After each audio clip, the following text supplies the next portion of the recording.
እግዚአብሔር ለዛሬም ለነገም ለዘላለም መታመኛችን ነው። ክብር ለኢየሱስ ይሁን። ወደ ዛሬው ስብከት እንሄዳለን። ይሄ ደግሞ ምን ይዞ እንደሚመጣ ምን ይታወቃል? ኢየሱስ ጌታ ነው። እና ቀደም ያነበብኩላችሁ ክፍል ያለው ሁለተኛ ጢሞቴዎስ ምዕራፍ 1 ቁጥር 9 ላይ ያለ ቃል ነው ያነበብኩላችሁ። እንደዚህ ሐሳቡን እንደገና ለማንበብ ያዳነን በቅዱስም አጠራር የጠራን እግዚአብሔር ነውና ይህም እንደራሱ ሐሳብና እንደ ጸጋው መጠን ነው እንጂ እንደ ስራችን አይደለም ይላል። ክብር ለእግዚአብሔር ይሁን። ዛሬ እግዚአብሔር የሚናገረን የደህንነታችን ደስታ እንዲታደስልን ነው። ዛሬ እግዚአብሔር የሚናገረን የልጅነታችን ፍቅር እንደገና እንዲቀጣጠል ነው። ዛሬ እግዚአብሔር የሚናገረን የእግዚአብሔርን ጸጋና የማዳኑን ጉልበት እንድናስብና በዛ ደስ እንድንሰኝ ነው። ይሄ ነው በውስጤ ያለው ወገኖች ሆይ። የሰው ጸባይ የሚገርም ነገር ነው። ብዙ ነገር እንረሳለን። ብዙ ነገር ቸል እንላለን። ብዙ ነገር እንለምዳለን። ናፍቀን ያገኘነውን መኪና ጥቂት ወራት ከነዳነው በኋላ እንለምደዋለን። እንደ ተራ ነገር ይሆንብናል። ናፍቀን ተጣጥረን የገባንበት ቤት እንለምደዋለን። ተራ ነገር ይሆንብናል። ይሄኛው እንሄድበታለን ያልነው ሀገር በስንት ነገር ቪዛ ያገኘንበት እንገባና እንለምደዋለን። ሁሉ ነገር ልምድ እናደርገዋለን። ተራ ይሆናል። ወገኖች የጌታ ማዳን ተራ አይሁንብን። የእግዚአብሔር ማዳን አንለማመደው። ዛሬ እግዚአብሔር ያንን የልጅነት ፍቅራችንን እንዲያድስ ይጠራናል። ጳውሎስ እንደዚህ አለ፣ ያዳነን በቅዱስ ደግሞ አጠራር የጠራን እግዚአብሔር ነው አለ። ይኸውላችሁ የመዳናችን ምስጢር ጌታ ነው። ጀማሪውም ፈጻሚውም ጌታ ነው። ይሄን በጣም ወርጄ እናገራለሁኝ። የሚገርም ነገር ነው። ይሄንን እሱ በራሱ ሐሳብና በራሱ ጸጋ ነው ያዳነን አለ። ይሄ ጸጋ መቼ እንደተዘጋጀ ሲናገር ከዘላለም ዘመናት በፊት በኢየሱስ ተሰጠን ይላል። ቢፎር ዘ ኤጅስ ነው የሚለው። በጣም የሚገርም ነው። በቃ ምንም ገና ተብሎ ዘመን ሳይቆጠር ማለት ነው በክርስቶስ ኢየሱስ በኩል ተዘጋጀ፣ ተሰጠን። ዴሊቨር የተደረገው የተገለጠው ግን ኢየሱስ ክርስቶስ በምድር ላይ ሲገለጥ ነው። ክብር ለእግዚአብሔር ይሁን። እና ይሄንን አስቡ። እግዚአብሔር ነው የደህንነታችን ምንጭ። የደህንነታችን ደስታ አይወሰድብን ወገኖች ሆይ። ዳዊት በኃጢአት ወደቀና መዝሙር 51 ላይ ከጸለያቸው አንድ ጸሎቶች አንዱ ምን አለ? በቃ የማዳንህን ተስፋ የማዳንህን ደስታ ስጠኝ አለ። የማዳንህን ደስታ ስጠኝ። ስታድነኝ ነው ደስ የሚለኝ። የእግዚአብሔር የማዳን ደስታ አለ። ክብር ለእግዚአብሔር ይሁን። ከየት ነው ያዳነን እግዚአብሔር? ረስተናል አይደል? እስቲ ዛሬ እናስታውስ ከየት እንዳዳነን። ዛሬ ሁላችን ወደ ኋላ ትንሽ ወደ ኋላ ሄደን ብናስብ እግዚአብሔር ከየት እንዳዳነን እስኪ አስቡ ወገኖች ሆይ። ከጨለማ መጽሐፍ ቅዱስ ሲናገር ቆላስይስ 1:13 ላይ ከጨለማው ስልጣን አዳነን። ፓስተር ቅድም ለመባ እየጸለየ ስለኔ ስብከት ነበር የሚጸልየው። ከጨለማው ስልጣን አዳነን ቤዛነትን እርሱም የኃጢአትን ስርየት ወዳገኘንበት ወደ ልጁ መንግስት ምን አረገን? ወደ ፍቅሩ መንግስት አፈለሰን ይላል። ክብር ለእግዚአብሔር ይሁን። ከሞት ነው ያዳነን። ከጨለማ ነው ያዳነን። ከሲኦል ነው ያዳነን። ከዘላለም እርግማን ነው ያዳነን። እኛ ደስ ያላለን ማን ደስ ይበለው? እኛ ያልጨፈርን ማን ይጨፍር? እኛ ጎንበስ ቀና ብለን ያላመለክነው ማን ያምልከው? እኛ ክብራችንን ያልጣንለት ማን ይጣል? ለምደነው እንዳይሆን አገልግሎትን፣ ለምደነው እንዳይሆን ቤተክርስቲያን መምጣትን፣ ለምደነው እንዳይሆን ክርስቲያን ነኝ ብሎ መኖርን። ሁሉ ጊዜ በማዳኑ ደስ ይበላችሁ ወገኖቼ፣ ልባርካችሁ። እንደ ልጅነታችሁ በልጅነታችሁ ጌታ እንደተቀበላችሁ ልባችሁ ፍልቅልቅ የሚለው ያ ደስታ ያ ሰላም ያ የሚጎርፍ ነገር በውስጣችሁ አይቁም በኢየሱስ ክርስቶስ ስም። ይሄንን ሁሉ ጊዜ ልናስብ ይገባናል።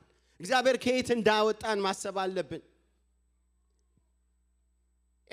አንደኛ ጴጥሮስ ምዕራፍ 2 ቁጥር 9 ላይ ምንድነው የሚናገረው? ድሮ በጨለማ ነበራችሁ፣ አሁን ግን ወደሚደነቅ ብርሃን መጣችኋል። ድሮ ወገን አልነበራችሁም፣ አሁን ግን ወገን ሆናችኋል። ድሮ ምህረት ያገኛችሁ አልነበራችሁም፣ አሁን ግን ምህረትን ተቀብላችኋል ይላል። ክብር ለእግዚአብሔር ይሁን። የድሮውን አንርሳ ወገኖች ሆይ። ጌታ ወደኛ ሲመጣ ሊያድነን የሚገርም ነገር ነው። ከሚወደን ይልቅ የሚጠላን ብዙ ምክንያት ነበር በእኛ ውስጥ። አልነበረም እንዴ? አልነበረም ወይ? ብዙ የሚጠላ ነገር ነው የነበረን። በኃጢአት ነው የነበረን።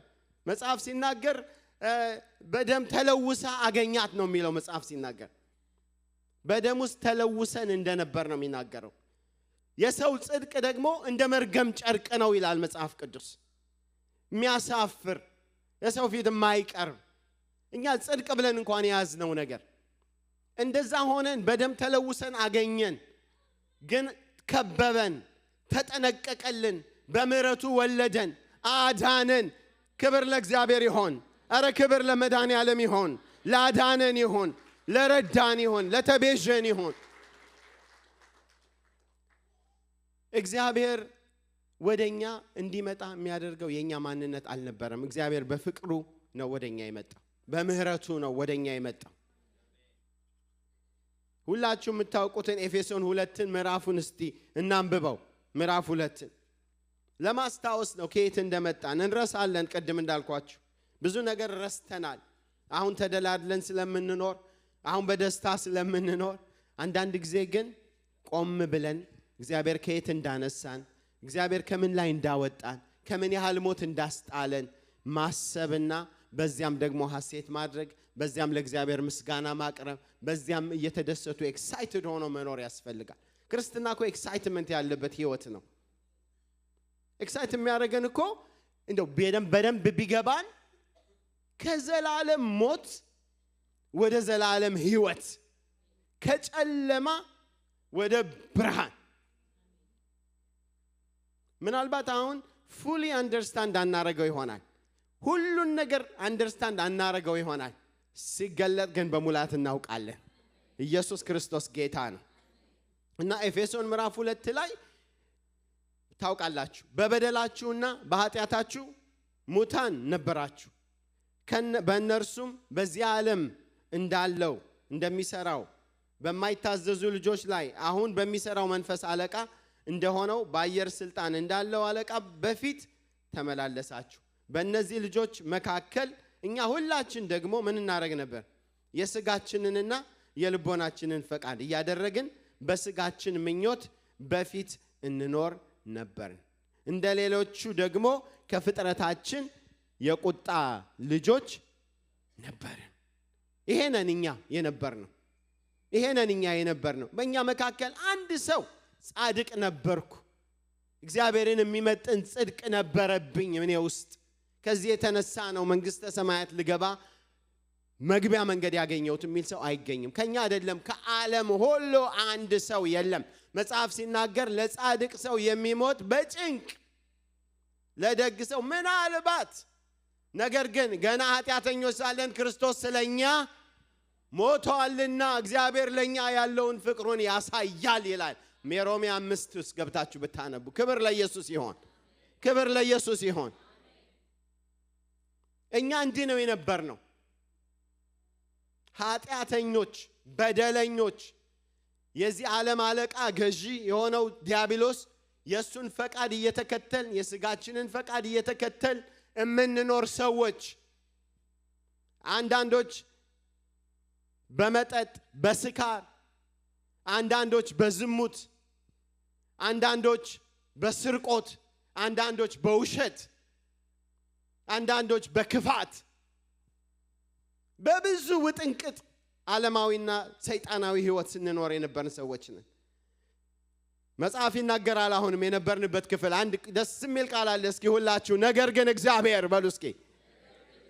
ኧረ ነገር ግን እግዚአብሔር፣ ክብር ለእግዚአብሔር ይሁን። ነገር ግን እግዚአብሔር በምህረቱ ባለጠጋ ስለሆነ፣ ሃሌሉያ፣ ነገር ግን እግዚአብሔር በምሕረቱ ባለጠጋ ስለሆነ ከወደደን ከትልቅ ፍቅሩ የተነሳ በበደላችንና በሙታን እንኳን በሆን ጊዜ ከክርስቶስ ጋር ሕይወትን ሰጠን። ሃሌሉያ አሜን። እስቲ ክብር ይምጣለት ለኢየሱስ። ክብር ክብር ክብር ክብር ክብር ክብር። በበደላችንና በኃጢአታችን ሙታን በነበርን በዚያ ጊዜ ጸድቀን እኮ አይደለም፣ ተሻሽለን አይደለም፣ በክርስቶስ ኢየሱስ ሕይወትን ሰጠን። ነገር ግን እግዚአብሔር እኛ እንዲህ ነን፣ እኛ እንዲህ ነበርን፣ ነገር ግን እግዚአብሔር አረ ኢየሱስ ክርስቶስ ጌታ ነው። እንደ እግዚአብሔር ያለ ማንም የለም። አረ እንደ አምላካችን ያለ ማንም የለም። ክብር ለስሙ ይሁን። ሰጠን ይልና በጸጋ ድናችኋል። አሜን አሜን አሜን አሜን። በሚመጡት ዘመናት በክርስቶስ ኢየሱስ ለኛ ባለው ቸርነት ከሚበልጠው የጸጋውን ባለጠግነት ያሳይዘን ከእርሱ ጋር አስነሳን። ክርስቶስ ኢየሱስን በሰማያዊ ስፍራ ከእሱ ጋር አስቀመጠን ይልና ጸጋው በእምነት አድኗችኋል። እስኪ አሜን። ጸጋው በእምነት አድናችኋል። ክብር ክብር ክብር። ይህም የእግዚአብሔር ስጦታ ነው። ማንም እንዳይመካ ደግሞ ከሥራ አይደለም፣ ከሰው አይደለም። ጽድቃችን የመርገም ጨርቅ ነው። ሁሉን ያዘጋጀ የእግዚአብሔር ልጅ ኢየሱስ ነው። ሁሉን የከፈለ የእግዚአብሔር ልጅ ኢየሱስ ነው። ክብር ለኢየሱስ ይሁን። ደረጀ ከበደ እንዴት ነው ያለው? ተራራ አልወጣሁም አቀበት ቁልቁለት አላደል? ተራራ አልወጣሁም አቀበት ቁልቁለት እንዲያው በነፃ አገኘው የዘላለም ሕይወት ለዚህ ያበቃኝ ኢየሱስ ነው። ተራራ አልወጣሁም አቀበት ቁልቁለት እንዲያው በነፃ አገኘው የዘላለም ሕይወት ለዚህ ያበቃኝ ኢየሱስ ነው። ሃሌሉያ። ሰላሜ ግን ታላቅ ነው። ምስኪን ሰው ብመስል እንኳን ውስጤ ግን ኃያል ነው። ለዚህ ያበቃኝ ኢየሱስ ነው። እስቲ ክብር ይምጣ ለእግዚአብሔር። እስቲ ክብር ይምጣ። ይኸውላችሁ ብዙ ሃይማኖቶች አሉ ተራራ እንድትወጡ የሚፈልጉ። ብዙ ሃይማኖቶች አሉ ቁልቁለት እንድትወርዱ የሚፈልጉ። ተንበርክካችሁ ከዛ እዛ እንድትሄዱ የሚፈልጉ። ብዙ አይነት መንገድ ይፈጠራል ወደ እግዚአብሔር መንግሥት ለመግባት። ተራራውን አልወጣሁም፣ ቁልቁለትም አልወረድኩም፣ አልተንከባለልኩም፣ ራሴንም በሾህ አልወጋሁም። እንዲሁ ኢየሱስ ክርስቶስ በሰራው የእግዚአብሔር ልጅ በመስቀል ላይ በሰራው ሥራ ደህንነትን አግኝቻለሁ። የዘላለም ሕይወት አግኝቻለሁ። ከእግዚአብሔር ጋር መሆን አግኝቻለሁ። የእግዚአብሔር የልጅነት ሥልጣን አግኝቻለሁ። ክብር በሰማይ በምድር ለእግዚአብሔር ይሁን። ይህን ሁል ጊዜ ልናስብ ይገባል። በዚህ ሁል ጊዜ ደስ ሊለን ይገባል። በዚህ ሁል ጊዜ ሐሴት ልናደርግ ኤክሳይት ልንሆን ይገባል። ደስታችን በምድራዊ ነገር አይሁን ወገኖች ሆይ። ምድራዊ ነገር ያረጃል። እኛው እጅ እያለ ያረጃል። እንኳንና እኛው እያለን ከኛ ቀድሞ ያረጃል። የኢየሱስ ክርስቶስ ደስታ፣ የማዳኑ ደስታ ሁሉ ጊዜ ከኛ ጋር አይሁን። እኛ ለደህንነታችን ምንም ያዋጣነው ነገር የለም። ምንም። ቲቶ ውስጥ ጊዜ ካለኝ እስቲ እሱን ቃል እናንብበው። ቲቶ ምዕራፍ 3 ቁጥር 3 እስከ 8 ያለችውን አንዴ ላንብብላችሁ።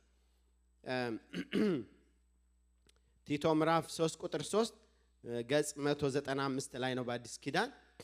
እንዴት እንደነበርን እኮ አሁንም ላሳያችሁ ብዬ ነው። በጣም የሚገርም ደስ የሚለኝ ቃል አለ። እኛ ደግሞ አስቀድመን የማናስተውል ነበርንና የማንታዘዝ፣ የምንስት፣ ለምኞትና ለልዩ ልዩ ተድላ እንደ ባሪያዎች የምንገዛ በክፋትና በመቀኝነት የምንሮጥ የምንጣላ እርስ በርሳችን የምንጠላላ ነበርን። አንድ ቃል መጣች አሁን ደግሞ አሜን። ምን አለች? እስኪ አሜን ሃሌሉያ። ነገር ግን የመድኃኒታችን የእግዚአብሔር ቸርነትና ሰውን መውደዱ በተገለጠ ጊዜ አይገርማችሁም? ምንድነው የተገለጠው? የእግዚአብሔር የመድኃኒታችን ቸርነቱና ሰውን መውደዱ፣ አንተን መውደዱ፣ እኔን መውደዱ በተገለጠ ጊዜ ምን ሆነ ይላል? እንደ ምሕረቱ መጠን ለአዲስ ልደት በሚሆነው መታጠብና በመንፈስ ቅዱስ መታደስ አዳነን። እስኪ አሜን። በመንፈስ ቅዱስ መታጠብና መታደስ ነው የዳንከው። ስፔር ፓርት አይደለም የቀየረልን ጌታ። ትንሽ አሻሽሎ አይደለም ያወጣን። አዲስ ትውልድ ነው ያደረገን። አዲስ ሰው ነው ያደረገን። ኢየሱስ ጌታ ነው። ይሄ ደግሞ የሆነው በመንፈስ ቅዱስ መታደስና መታጠብ ነው። እስቲ ስለ መንፈስ ቅዱስ ደስታችሁ ሰላም ሃሌሉያ። ክብር ለእግዚአብሔር ስለ መንፈስ ቅዱስ በውስጣችን ስለሚሰራው።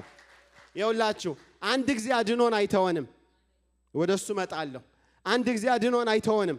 አንድ ጊዜማ አድኖን ቢተወን ብዙ ጊዜ ነው የምንቸገረው። በየቀኑ በእኛ ውስጥ ሆኖ ሳንቲፋይ የሚያረገን የሚያጠራን የሚያሳምረን የሚኩለን ለሙሽራው የሚያዘጋጀን የእግዚአብሔር መንፈስ ክብር ይሆነለት። የጌታ መንፈስ ክብር ይሆነለት። መንፈስ ቅዱስ ክብር ይሆነለት። ያዳነን ሃሌሉያ። የእግዚአብሔር መንፈስ ባይሆን እንዴት ሆነን ክርስቲያን ሆነን እንኖራለን? እንዴት ሆነን? እኛ የሚቀድመን ቅድም የዘረዘርናቸው በክፋት መኖር፣ በምኞት መኖር፣ ለምንፈልጋቸው ነገሮች ተገዝተን ባሪያ ሆነን መኖር። ግን ያዳነን ያ በቅዱስ አጥቦ አድሶ የፈወሰን መንፈስ ቅዱስ በየቀኑ ከኛ ጋራ ነው። እሰይ አረ አሜን።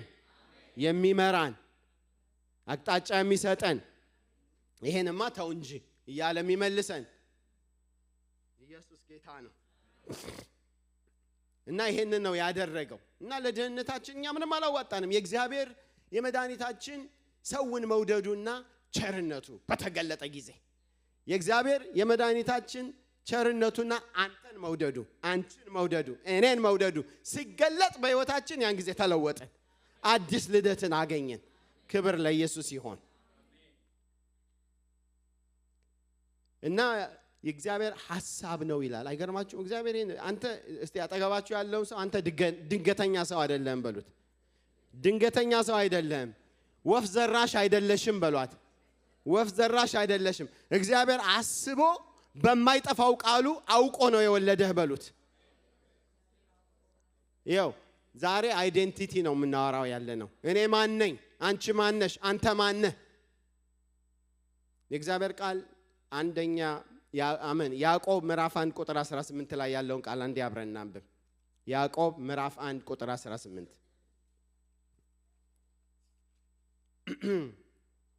ያዕቆብ የት ላይ ነው ያላችሁኝ? 217 ላይ ነው ገጽ። ያዕቆብ ምዕራፍ 1 ቁጥር 18 ምን ይላል መሰላችሁ? ለፍጥረቱ የበኩራት አይነት እንድንሆን ምን ይላል? እስቲ ያገኘ ሰው ሃሌሉያ። ምን አረገን? በእውነት ቃል ምን አርጎ? አረ ኢየሱስ ክርስቶስ ጌታ ነው። አንተ ድንገቴ አይደለህም። አንቺም ድንገቴ አይደላችሁም። እኛ ወፍ ዘራሽ አይደለንም። አይደንቲቲያችሁን ልንገራችሁ።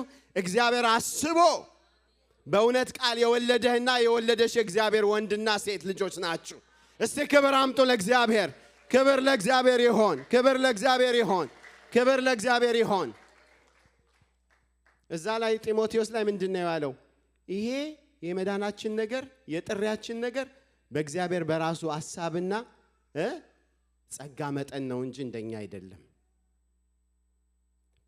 ኤርምያስን እግዚአብሔር መጣና ምን አለው? በጣም የሚያስደስተኝ ቃል ነው። ምዕራፍ 1 ላይ ነው። አውጣው አልላችሁም። በሆድ ሳልሰራህ አሜን። በሆድ ሳልሰራህ ከማህፀን ሳትወጣ ቀድሻለሁ። እስኪ አሜን፣ እስኪ አሜን። ይኸውላችሁ ራሱ ደህንነቱን አለው ቅድም ሰምታችሁኛል። ደህንነቱ ራሱ ቢፎር ዘ ኤጅስ ነው ያዘጋጀው እግዚአብሔር። ኢየሱስ ሲገለጥ ተገለጠ። ሐሳቡን አስቀድሞ ነው ያሰበው በእውነት ቃል።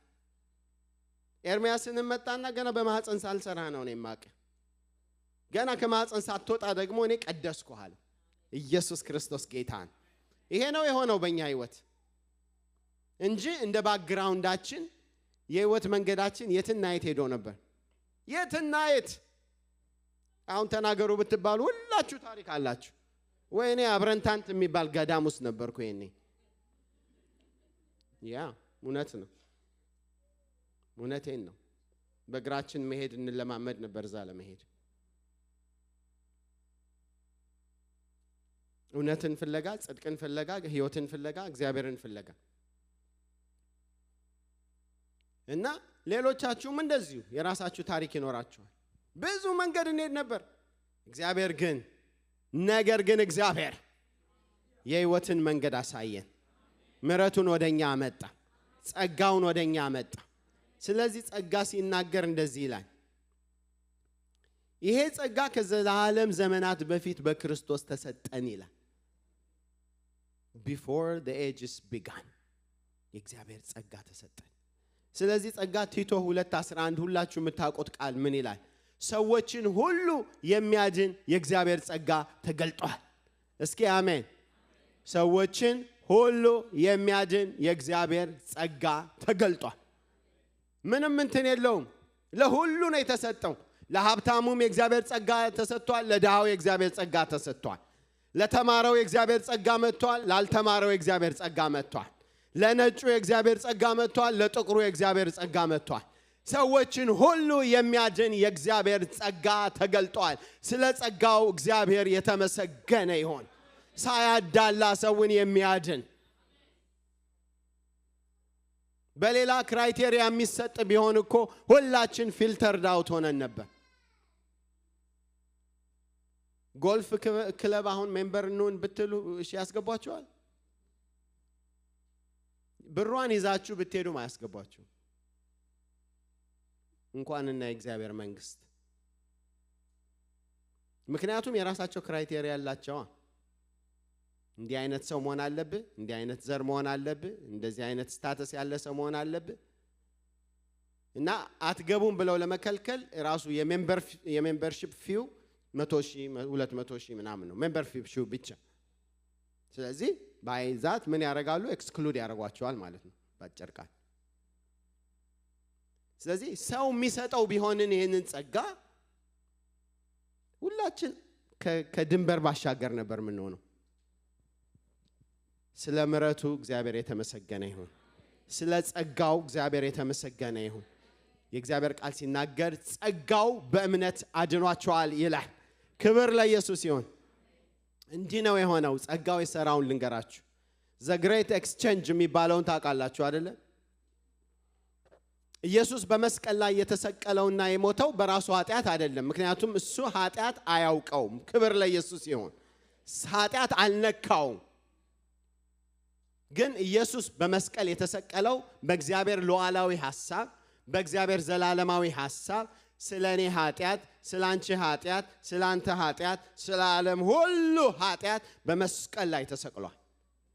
እኔና እናንተ ጸጋው በእምነት ማዳን ማለት በእምነት ጌታ ሆይ እቀበልሃለሁ፣ ጸጋህን እቀበላለሁ፣ ያዳነኝን እቀበላለሁ፣ ይቅር በለኝ ብለን ስንቀበለው ያን ጊዜ ጌታ ወደ መስቀል ሲያይ ማንን ያያል? የኛን ኃጢአት ተሰቅሎ ያየዋል።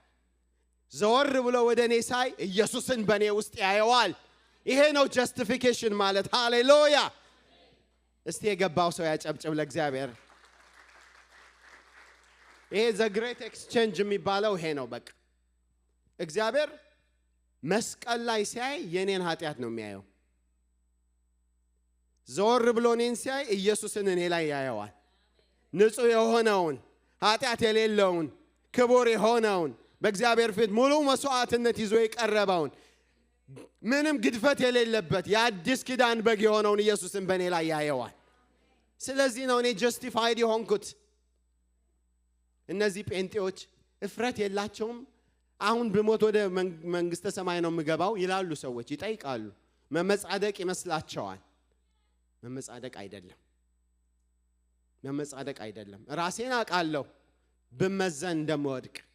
በእኔ ውስጥ ያለው ኢየሱስ፣ ስለኔ የሞተው ኢየሱስ፣ በመስቀል ላይ ዋጋ የከፈለው ኢየሱስ ግን እሱ ስለኔ በእኔ ላይ ስለታየ የዘላለም ሕይወት በእውነት አለኝ። ክብር ለእግዚአብሔር ይሁን። የዘላለም ሕይወት አለሽ፣ የዘላለም ሕይወት አለ። ክብር ለእግዚአብሔር ይሁን።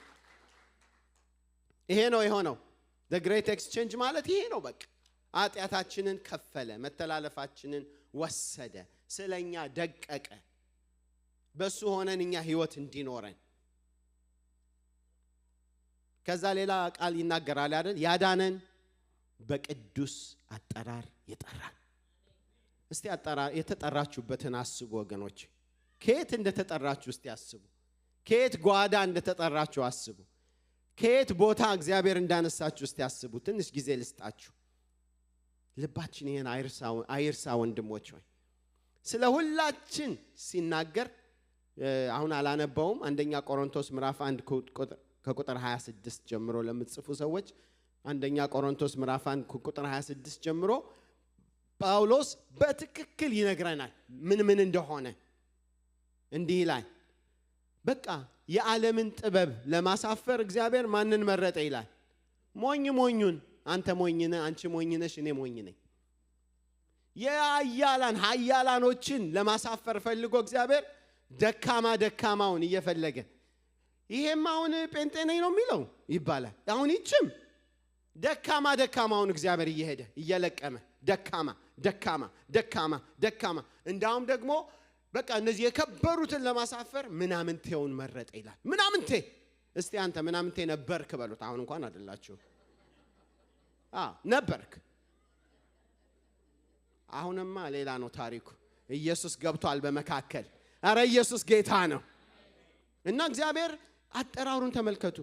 በቃ ደካማ የሆነውን፣ ሞኝ የሆነውን፣ ምናምንቴ የሆነውን ጠራው እና ምን አደረገው ይላል? ወደ እግዚአብሔር አመጣውና በኢየሱስ በኩል አሁን ኢየሱስ ይኸውላችሁ እነዛ ደካማ፣ እነዛ ሞኞች፣ እነዛ ምናምንቴ ሰዎች ላይ ኢየሱስ መጥቶ ሲጨመርበት ምን ሆነ ይላል መጽሐፉ ሲናገር? የእግዚአብሔር ጥበብ ሆኑ ይላል። የእግዚአብሔር ጽድቅ ሆኑ ይላል። የእግዚአብሔር ቅድስናና ቤዛነት በክርስቶስ ሆነልን ይላል። ክብር ለእግዚአብሔር ይሁን። ይሄ ደግሞ የሆነበት ምክንያት አለ። እግዚአብሔር እኮ ጥበበኛ አምላክ ነው። ይሄን ያደረገበት ምክንያት ማንም በስራው እንዳይመካ ነው። የሚመካ በእግዚአብሔር ይመካ። ሃሌሉያ! የሚመካ በእግዚአብሔር ይመካ። የሚመካ በእግዚአብሔር ይመካ። በቃ ይሄንን ለማሳየት ስለፈለገ ደካማ፣ ሞኝ፣ ምናምንቴ የምንባለውን ሰዎች በሙሉ አመጣና ኢየሱስን ሲጨምርብን ጥበበኛ፣ ጻድቅ፣ ዕውቀት የሞላብን፣ የተማርን፣ የሸለልን ሆነን ኢየሱስ ክርስቶስ ጌታን ቤዛነትን ያገኘን ሆነን። ሰው በኃይሉ አይበረታም ወገኖች ሆይ፣ እግዚአብሔር ብቻ ነው የሚያድነን። ክብር ለኢየሱስ ይሁን። ኤፌሶን 4 ምዕራፍ 1 ላይ የሚያስገርም ነገር ጳውሎስ ይናገራል። ኤፌሶንን ሲጽፍ ጳውሎስ እስረኛ ነበረ። አሁን እናንተ ብትታሰሩ ውጭ ላሉ ሰዎች ምን ብላችሁ ነው የምትጽፉት? ስማ ቴዎፍሎስ ሂድና አስተዳዳሪውን ይው በእግሩና በእጁ ገብተህ ለምነህ ጉቦም ቢሆን ሰጥተህ ዘመድ አዝማዱን ፈልገ በዘመዱ ሄደ አስፈታኝ ፕሊስ። ጴጥሮስ ዝም ብለህ ነው የምታየው? ሂድ እንጂ አንኳኳ ደጁን፣ ደጅ ጥና እንጂ ማሳሰቢያ ጻፍ እንጂ አትሉ? እንደዛ ነው የምትገምቱት? ጳውሎስ ታስሮ ቁጭ ብሎ ይጽፋል እና እኔ እስረኛው ጳውሎስ እለምናችኋለሁ ይላቸዋል። ውጭ ላሉት ወገኖች እለምናችኋለሁ፣ አንድ ነገር እለምናችኋለሁ። ምን እንደሚል ታውቃላችሁ? በተጠራችሁበት መጠራት እንደሚገባ እንድትመላለሱ እለምናችኋለሁ። አይገርምም እንዴ? ታስረ እጅ በሰንሰለት ታስሮ እኛ እግዚአብሔር ይመስገን ላስት ሳመር ቫኬሽን ሄደን ጣሊያን አይተነዋል ታስሮበት የነበረውን ቦታ። በጣም የሚገርም ነው። እዛ ውስጥ ሆኖ ሰው አረ ከዚህ ጉድጓድ አውጡኝ ይላል እንጂ፣ ከዚህ ጨለማ አውጡኝ ይላል እንጂ፣ ከዚህ እስርና ሰንሰለት ፍቱኝ እንጂ ይላል እንጂ። ኖ ኖ ኖ ኖ ለምናችኋለሁ ቅዱሳን በተጠራችሁበት መጠራት እንደሚገባ ተመላለሱ። ዝም ብላችሁ አትውጡ፣ ዝም ብላችሁ አትግቡ፣ ዝም ብላችሁ አትኑሩ። እንደሚገባ ተመላለሱ። ጥሪው ትልቅ ጥሪ ነው። ጥሪው የከበረ ጥሪ ነው። ጥሪው የሚመጠነውን ኑሮ ኑሩ እያላቸው ነው። እኛስ እግዚአብሔር በጠራን ጥሪ መጠን ነው የምንኖረው? እግዚአብሔር የጠራን ለትልቅ ክብር ነው ወገኖች ሆይ፣ ወደዛ መጣበታለሁ። እግዚአብሔር የጠራን በጣም ለትልቅ ክብር ነው።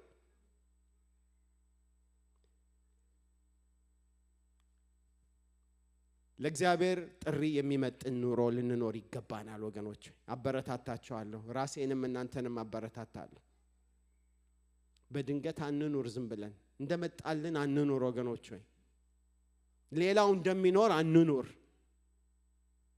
ዓለማውያን እንደሚኖሩ አንኑር። የእግዚአብሔርን ጥሪ እንደሚጠብቅ እንደሚገባ እንመላስ፣ እንደሚመጥን ሆነን እንኖር። ሁለተኛ ጴጥሮስ ምዕራፍ 1 ቁጥር 10 ላይም ጴጥሮስ ሌላ ነገር ይናገራል። ሌላ ነገር ይነግረናል።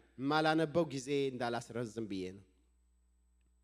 ሁለተኛ ጴጥሮስ ምዕራፍ 1 ቁጥር 10 ላይ ጴጥሮስ ብዙ ነገር ያወራና ብዙ ነገር ነው የሚናገረው። እነዛን አትሪቢዩቶች ለመናገር መቼም ሌላ 3-4 ስብከት ይፈልጋል። ግን ብዙ አትሪቢዩቶች ብዙ ቫልዩስ ይናገርና እንዲህ ይላል፣ መጠራታችሁንና መመረጣችሁን ታጸኑ ዘንድ ከፊት ይልቅ ምን አድርጉ ይላል። እስኪ አሜን። መጠራታችሁንና መመረጣችሁን ምን ታረጉት ዘንድ ታጸኑ ዘንድ ምን ይሆን? ከፊት ይልቅ። ኃይለኛ ቃል ናት እኮ ይቺ። ድሮ እኮ ጌታ እንደተቀበልን ማንም የቻለን ሰው የለም። አሁን ለምደነው ኖርማል ሆኖብናል አይደል? የእግዚአብሔር ቃል የሚነግረን እንዳውም ታጸኑት ዘንድ ከፊተኛው ይልቅ አሁን ልትተጉ ያስፈልጋችኋል። እግዚአብሔር የመጨመር ህይወት ይስጣችሁ። ከዛ በፊት ጴጥሮስ ብዙ ነገር ይናገራል ብያቸዋለሁ። በጣም ቫልዩ ያላቸው አትሪቢዩቶች ናቸው። አሁን እዛ ውስጥ አልገባም። ዝም ብዬ ግል ልንገራችሁ እንደሚል አምነ በጸጋ ድነሃል አይደለ? አዎ። በእምነት ላይ እንግዳው ምን አድርግ መሰለ? በእምነት ላይ በጎነትን ጨምር፣ በበጎነት ላይ ዕውቀትን ጨምር፣ በዕውቀት ላይ ራስ መግዛትን ጨምር፣ ራስ በመግዛት ላይ መጽናትን ጨምር፣ በመጽናት ላይ እግዚአብሔርን መምሰልን ጨምር፣ እግዚአብሔርን በመምሰል ላይ በወንድማማች መዋደድን ጨምር፣ በዛ ላይ ደግሞ ከሁሉ በፊት ፍቅርን ጨምር። እግዚአብሔር በመጨመር ህይወት ይባርከን። እግዚአብሔር በመጨመር ህይወት ይባርከን። ዝም ብለን እንደተወለድን መለመላችንን ወደ ጌታ እንሄድ። እንደዛ የሚሆኑ ሰዎች አሉ። ይድናሉ፣ ግን ዝም ብለው በሰዓት በትንታግ ውስጥ አልፈው እንደሚድኑ ነው የሚድኑት የሚባሉ አሉ። ስራቸው ፈርሶ ያቺ የሰዓት ቀን ስትገለጥ ገለባው ነዶ፣ ቤቱ ነዶ፣ የተሰራው ነገር ነዶ መለመላቸውን ጌታ እግዚአብሔር መንግስት ውስጥ የሚገቡ ሰዎች አሉ። ከእግዚአብሔር ይጠብቀን። እግዚአብሔር ይጠብቀን። የምንጨምር ሰዎች እንሁን። ቤታችን በወርቅ ይሰራ፣ ቤታችን በብር ይሰራ፣ ቤታችን በብረት ይሰራ። እግዚአብሔር ሲመጣ የክብር ቤት ይሆንለት እና ከፊት ይልቅ ትጉ። መመረጣችሁን እንደዋዛ እንዳታዩት። ዝም ብለን እኮ ድንገት አይደለንም፣ ወፍ ዘራሽ አይደለንም። ቅድም እንዳልኩት እግዚአብሔር አስቦ በእውነት ቃል ነው የወለደን። እግዚአብሔር ፐርፐዝ አለው እያልኳችሁ ነው። እዚህ ምድር ላይ ሲያመጣን አምጥቶን ደግሞ በቤቱ ሲተክለን እግዚአብሔር ፐርፐዝ አለው እና ያንን ፐርፐዝ ኤፌሶን ላይ ቅድም ያነበብኩላችሁ እንዲህ አድርጎ አዳነን ምንም ሌላ ስቅ ሳይለው የሚሄደው ምንድነው የሚያሰላችሁ? እኛ ፍጥረቱ ነንና ይላል ጳውሎስ። እንመላለስበትን እግዚአብሔር አስቀድሞ ባዘጋጀው ያንን መንገድ መሄድና መስራት ነው ያለብን ይላል። መልካሙን ስራ ለመስራት ዳግመኛ ተፈጥረናል ነው የሚለው። this is my life verse የሚባል ነገር ካለ that's mine። በቃ ለዚህ ነው ያንን ሚስ ካረግነው ኮምፓስ እንደሌለው እንትን ነው የምንሆነው። አንዴ ወደዚህ አንዴ ወደዛ አንዴ ወደዚህ። እግዚአብሔር በዓላማ ነው የፈጠረን፣ በዓላማ ነው የሚያኖረን፣ በዓላማ ነው ያዳነን። ስንኖር ደግሞ ጥሪያችንን አክብረን እንድንኖር እግዚአብሔር ይፈልጋል። የጥሪው ክብደት ሊገባን ይገባል። ትልቅ ኑሮ የሚጠይቅ ጥሪ ነው። ልናጸናው ከፊት ይልቅ ልንተጋ፣ ከአምና ይልቅ ዘንድሮ ልንተጋ፣ ከዘንድሮ ይልቅ የሚቀጥለው ልንተጋ ይገባናል፣ ያስፈልገናል። እግዚአብሔርም ኤክስፔክት ያደርግብናል። በስራ አንጸድቅም። በእምነት ከጸደቅን በኋላ ግን ምንድነው የሚሉት? it takes an effort ለማደግ፣ በክርስትና ህይወት ለማደግ፣ ለመመንደግ፣ ቁመት ለማድረግ፣ ማስል ዴቨሎፕ ለማድረግ ስራ ይጠይቃል። ከዛ ውስጥ ነው እነዚህን የጠራቸው። በእምነት ላይ በጎነትን ጨምር። በጎ መሆን አለብን። ኢንቴንሽናሊ ለሰዎች ዕውቀት መጨመራል። ማንበብ አለብን። መፈለግ አለብን። ሁለተኛ ጢሞቴዎስ 3:16 ላይ ነው አይደለ? በቃ እግዚአብሔርን ለማወቅ ለተግዛጽ የሚጠቅሙ ብዙ የተጻፉ ነገሮች አሉ። አንብቡ፣ ዕውቀት ጨምሩ። በዛ ላይ ራስን መግዛትን መጨመር አለብን። መዋደድን መጨመር አለብን። እግዚአብሔርን መምሰልን መጨመር አለብን። እግዚአብሔርን መምሰል ስለ አንድ ነገር ትዝ አለኝ። ትናንት እኔና ግሬሲዬ የዳዲ ኤንድ የግሬሲ ዴይ ነበርና አብረን ወዲያ ወዲህ እያልን በቃ የምናደርገውን እያደረግን መብራት ላይ ቆምን ማለት ነውና አንድ ሆምለስ መጣ። ከዛ ሆምለሱ ሲናቴ ይሄ ሰውዬ አልኳት። ናው አል ፕሬይ ፎር ሂም አለች። ጥሩ ነው ጸልይለት፣ ግን ዶንት ጌት ክሎዝ ቱ ዞስ ካይንድ ኦፍ ፒፕል አልኳት። ስቅም አላላት ስትመልስልኝ በት Jesus would not do that አለችኝ። ኢየሱስ አለችኝ ወደ ተጎዱት ይሄድ ነበር፣ ወደሚያስፈልጋቸው ይሄድ ነበር እንጂ ተዋቸው ብዬ ምን ልመልስ? አይ አንቺ ማለቴ ሴፍ እንድትሆኝ ምናምን ብዬ ቀባጥሬ በዛው ደመደምኩ ማለት ነው።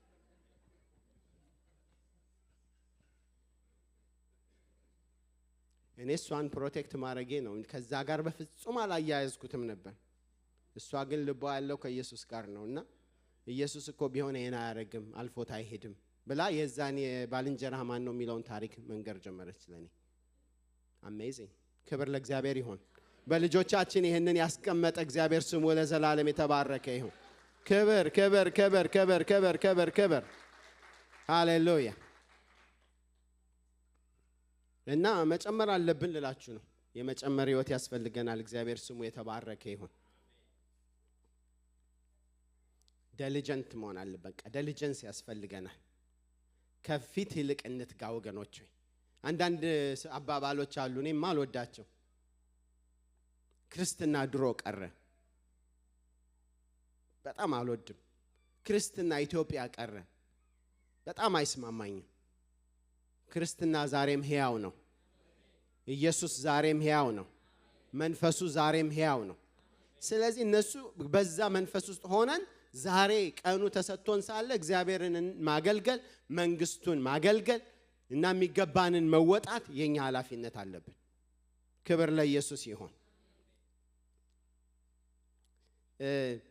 ጴጥሮስ እዛው ቃል ላይ ቅድም ያነበብኩላችሁ ሁለተኛ ጴጥሮስ ምዕራፍ 1 ቁጥር 9 ላይ እንደዚህ ይላል፣ እነዚህ የሚጨመሩት ነገሮች የሌሉት ሰው አለ። ክርስቲያን ሆኖ እኮ ነው። ክርስቲያን ሆኖ እነዛ የሌሉት ሰው እነዚህ ነገሮች ወይም እነዚህ ትጋቶች የሌሉት ሰው እውር ነው አለው። የቅርብ ያለውን ብቻ ያያልና የቀደመውን ኃጢአቱን መንጻት ረስቶታል። ቀደም ያልኳችሁ እኮ ነው፣ ረስተናል ያልኳችሁ።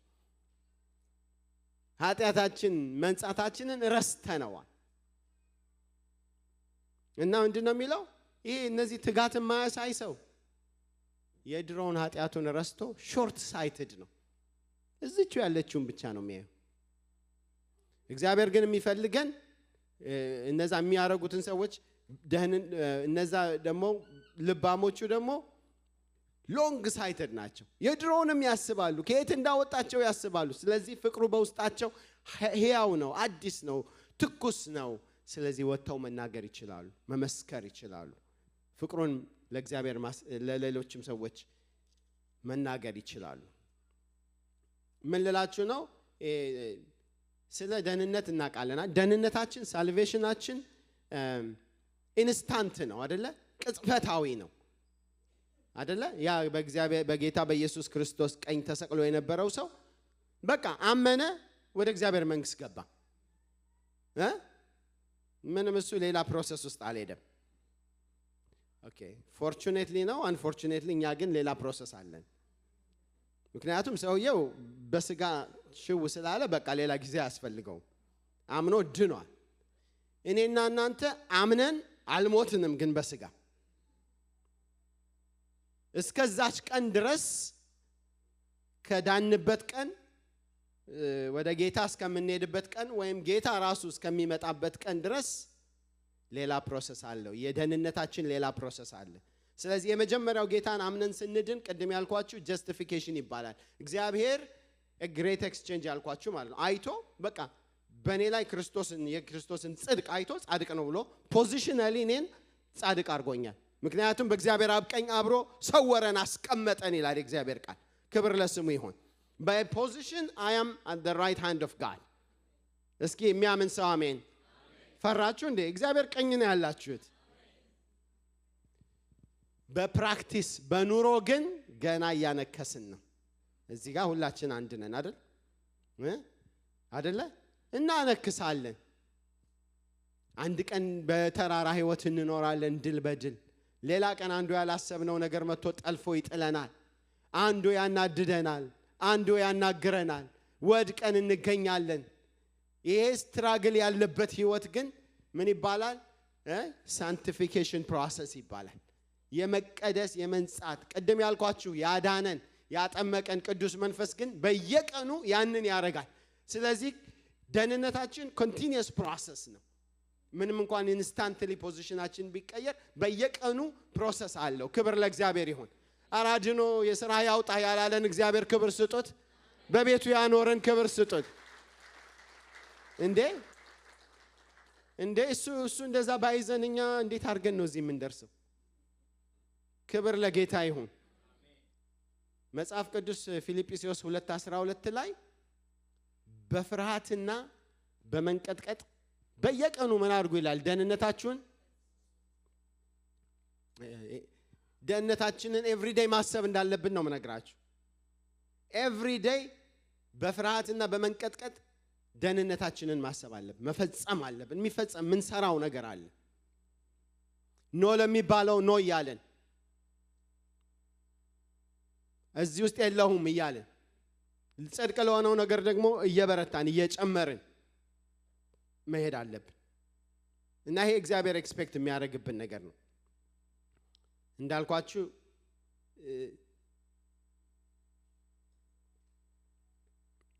ሮሜ ምዕራፍ 13 ቁጥር 11 ላይ አንድ በጣም የሚገርም ቃል አለ። ሮሜ 13 ምዕራፍ 11 ላይ እስቲ እሱ ቃል እናንብበው። ምክንያቱም እኛ ድነን በጣም ተዝናንተን የተቀመጥነው ምንም ሌላ ኤክስፔክት የሚደረግብን ነገር እንደሌለ ነው የሚመስለን። ግን እግዚአብሔር ያያቸው ሰዎች አሉ ማለት ነው፣ ድነው ተደዳድለው የተቀመጡ ሰዎች እና እንደዚህ ይላቸዋል። ምዕራፍ 13 ቁጥር 11 ላይ ምን አላቸው? ከእንቅልፍ የምትነሱበት ሰዓት አሁን እንደደረሰ ዘመኑን እወቁ። ካመንበት ጊዜ ይልቅ መዳናችን ዛሬ ወደኛ ቀርቧልና። ምን ማለቱ ነው? ካመንበት ጊዜ ይልቅ መዳናችን ዛሬ በጣም ቀርቧል። እንዴ ስናምን አልዳንም እንዴ? አይ ድነናል። ቅድም እንዳልኳችሁ ሶስት ፕሮሰስ ነው ያለው ደህንነታችን። ያኔ ዳነው በጀስቲፊኬሽን ነው። እግዚአብሔር ፖዚሽናሊ ነው እግዚአብሔር በልጁ ቀኝ ያስቀመጠን። ግን ይሄ ፕሮሰሱ ኤቭሪዴይ የምናልፈው በየቀኑ ማጣሪያ ውስጥ ገብተን የምንጣራው እሱ ደግሞ ሳንቲፊኬሽን ይባላል። አሁን ግን እያለን ያለው ኖ ሌላ ደህንነት እየመጣ ነው። ሌላ ክብር እየመጣ ነው። ካመናችሁበት ቀን ይልቅ ደህንነታችሁ ቀርቧል። ስለዚህ ምን አድርጉ? ከእንቅልፋችሁ ተነሱ። ተነሱ። ወንድሜ ተነስ፣ እህቴ ተነሽ። ተኝተን ክርስቲያን መሆን አንችልም። እየሰራን እየጨመርን ነው እግዚአብሔር ኤክስፔክት የሚያደርግብን። ተስፋው ቀርቧል። ምንድነው? ስለ ምንድነው የሚያወራው? የጌታ መምጫ ቀርቧል። ሃሌሉያ! የኢየሱስ መምጫ ቀርቧል። ይሄ ምን ይለዋል መሰላችሁ መጽሐፉ? ይሄ ግሎሪፊኬሽን የሚባለው የደህንነታችን ክፍል ነው።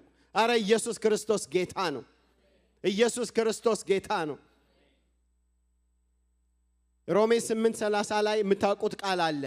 አስቀድሞ ያወቃቸውን እነዛ ድሮ ዓለም ሳይታው ምንድነው የሚለው?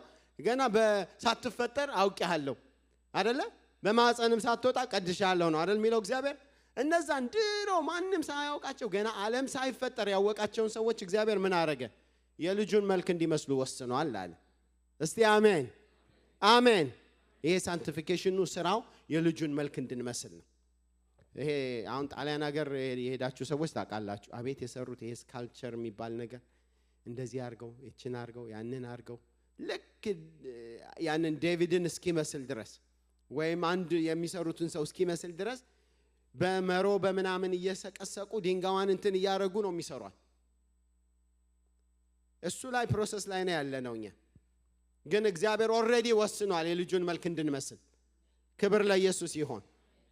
የወሰናቸውን ደግሞ ምን አረጋቸው ይላል? አስቀድሞ የወሰናቸውን ደግሞ እነዚህን ምን አረጋቸው? ጠራቸው። አስቀድሞ ያወራ ነው ስለ ጥሪ አይደል? እነዛ ዝም ብሎ እኮ አይደለም የሚጠራን፣ አስቦ ነው አልኳችሁ እኮ። ዘመን በፊት ገና መጀመሪያ አውቆ ነው እኮ፣ ወስኖ ነው እግዚአብሔር እነዛን ጠራቸው። የወሰናቸውን ጠራቸው። አንዳንድ ጊዜ ጥሪው ይገርማል። ከ9 ልጅ ቤተሰብ አንዱ ነው የሚጠራው። ከሺህ አዝማድ አንተ ትጠራለህ። ክብር ለእግዚአብሔር ይሁን። የጠራቸውን ደግሞ እነዛን ምን አረጋቸው ይላል? አጸደቃቸው። ያጸደቃቸውን እነዚህን ደግሞ ምን አረጋቸው? እስቲ ይሄን በሉልኛ። ያጸደቃቸውን ምን አረጋቸው? ወገኔ እያልኩ ያለው የፊታችን ያለው ክብር ከሁሉም የሚበልጥ ክብር ነው። ክብር አለ፣ ክብር አለ፣ ክብር አለ። ከእግዚአብሔር ልጅ ይመጣል። ክብር አለ። ኢየሱስ ክርስቶስ ጌታ ነው። ኢየሱስ ክርስቶስ ጌታ ነው። ጌታችን በክብር ሲመለስ ከእርሱ ጋር የክብሩ ተካፋዮች እንሆናለን እያልኳችሁ ነው። ያዳነን ለዘላለም ክብር ነው፣ ለሌላ እኮ አይደለም። ይሄ ሁሉ ፕሮሰስ የሚደረገው በክርስቶስ አድኖን ከሱ ጋር ለዘላለም እንድንከብር ነው። እኛ እዚህ ባለው ነገር አንያዝ፣ በዚህ ባለው ነገር አንያዝ። እየሄድን ያለበት ክብር አለ ወደፊት። ኢየሱስ ክርስቶስ ጌታ ነው። ስለዛ ልንገራችሁ ትንሽና እየጨረስኩኝ ነው። ኢየሱስ ራሱ ዮሐንስ ወንጌል ምዕራፍ 14 ከቁጥር 1 እስከ 3 ሐዋርያትን መጨረሻ ሊሰናበታቸው አካባቢ በቃ ያወራቸዋል። የልባቸውን እያወሩ ነው ማለት ነው። እና አንድ ነገር ሊነግራቸው ፈለገ። ቀኑ እንደደረሰ ሰዓታት እንደደረሱ ስላወቀ ኢየሱስ በቃ ያወራቸዋል እና ሊሄድ ነው ይላቸዋል። እናንተ ግን ልባችሁ ምን አይበል? ልባችሁ አይታወክ፣ ልባችሁ አይታወክ፣ ልባችሁ አይታወክ። ምክንያቱም አለ ምን አረጋለሁ አለ? ስፍራን እስኪ ከኔ ጋር ስፍራን እኔ ባለሁበት እናንተ ደግሞ እንድትሆኑ ስፍራን አዘጋጃለሁ። ለቃሉን በትክክል በሉልኝ። ሁለተኛ እመጣለሁ፣ ወደ እኔም ወስዳችኋለሁ ይልና በጣም የሚገርም ቃል ይናገራል። ወደ መሄድበት ታውቃላችሁ፣ መንገዱንም ታውቃላችሁ። አቤት ይሄ መንገድ! እና ጌታ ይመጣል። ማራናታ ጌታ ኢየሱስ ሆይ ቶሎና። ማራናታ ጌታ ኢየሱስ ሆይ ቶሎና። ክብር ይመጣል። ራእይ ምዕራፍ 21 ቁጥር 1 እስከ 4 ያለውን ቆመን አንብበን ነው የምንጨርሰው። ሃሌሉያ ሃሌሉያ